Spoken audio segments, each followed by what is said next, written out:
पाकिस्तान के ऊपर एक बार फिर एयर स्ट्राइक का खौफ बढ़ गया है, इसलिए पाकिस्तानी सरकार और सेना खौफ में है। दरअसल अनंतनाग हमले के बाद भारतीय सेना ने कश्मीर में आतंकवादियों को नेस्तनाबूद करने के लिए ऑपरेशन तेज कर दिया है।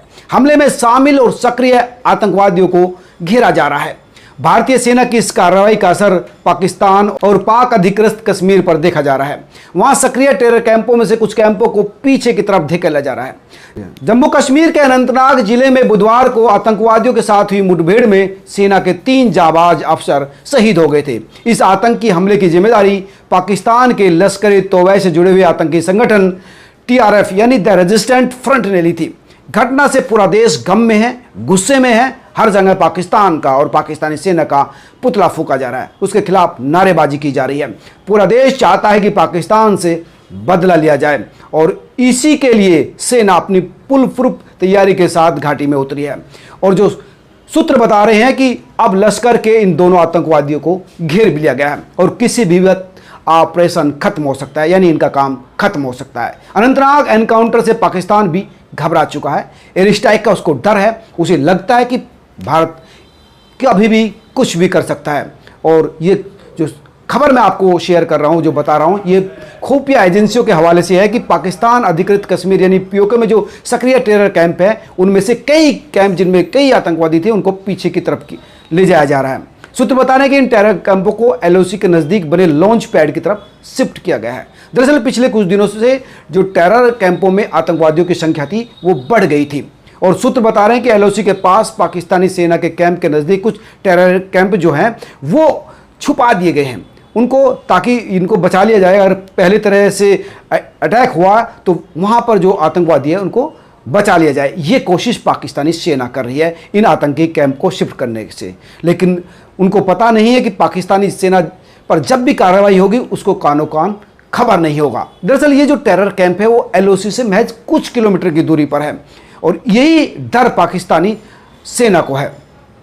दरअसल पिछले कुछ दिनों से भारतीय सेना ने ISI और आतंकवादियों की नकेल कस रखी थी, वो कोई भी हमला नहीं कर पा रहे थे और इसी वजह से पाकिस्तान जो खुफिया एजेंसी है इंटर सर्विस इंटेलिजेंस यानी ISI, वो जम्मू कश्मीर में सक्रिय आतंकवादियों पर दबाव बना रही थी। वो कह रही थी कि अगर उन्होंने हमले नहीं किए, बड़े हमले भारतीय सेना पर नहीं किए, तो उनको जो फंडिंग दी जा रही है वो रोक दी जाएगी। और इसी का नतीजा ये था कि इन आतंकवादियों ने हमला किया और इस हमले में भारतीय कर्नल मनप्रीत सिंह, मेजर आशीष और DSP हुमायूं शहीद हो गए। आतंकवादी संगठनों को हथियार भेजने की कोशिश लगातार की जा रही थी, जिसको रोका भी गया था, लेकिन जम्मू कश्मीर में अनुच्छेद 370 हटने के बाद कोई बड़ा आतंकवादी हमला नहीं हो रहा था और इसीलिए ISI परेशान थी। वो अपने मंसूबे में कामयाब नहीं हो पा रही थी और इसलिए उसने आतंकवादियों पर दबाव बनाने की ये रणनीति बनाई थी कि हमले किए जाए और वो लगातार इन आतंकवादियों को उकसा रही थी। इतना ही नहीं, ISI की तरफ से भारत पाकिस्तान सीमा पर लाइन ऑफ कंट्रोल जो LOC है, वो जम्मू कश्मीर में जो सक्रिय आतंकवादियों तक हथियार भेजने की जो है कोशिश लगातार उसकी तरफ से की जा रही थी।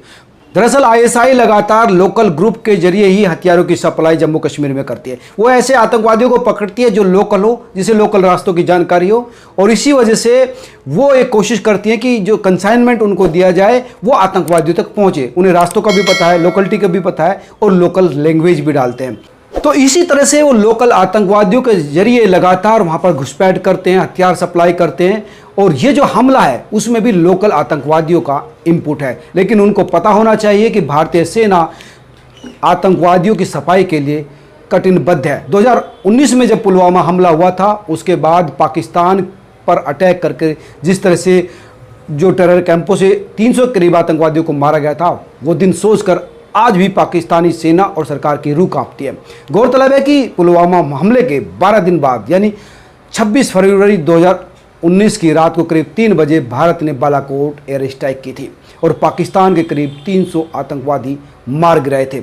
सरकार के दावे के मुताबिक मिराज 2000 ने आतंकवादी ठिकानों पर करीब 1000 किलो के बम गिराए थे और पाकिस्तान को इसकी खबर तक नहीं हुई और भारत ने ये जानकारी दी कि हमने एयर स्ट्राइक कर दी। अब उसी बात को सोच सोच कर पाकिस्तानी सेना और सरकार की नींद उठी हुई है। उस वक्त भी चुनाव नज़दीक थे, इस वक्त भी चुनाव नज़दीक है, इसलिए वो और डरे हुए हैं कि उन्हें लगता है कि कहीं ऐसा ना हो कि भारतीय सेना और सरकार अब किसी भी वक्त उन पर एयर स्ट्राइक कर दे और फिर से वही दिन देखने पड़े जो उन्होंने तब देखे थे। दोस्तों, आप क्या सोचते हैं, जरूर कमेंट करके बताएं। नमस्कार।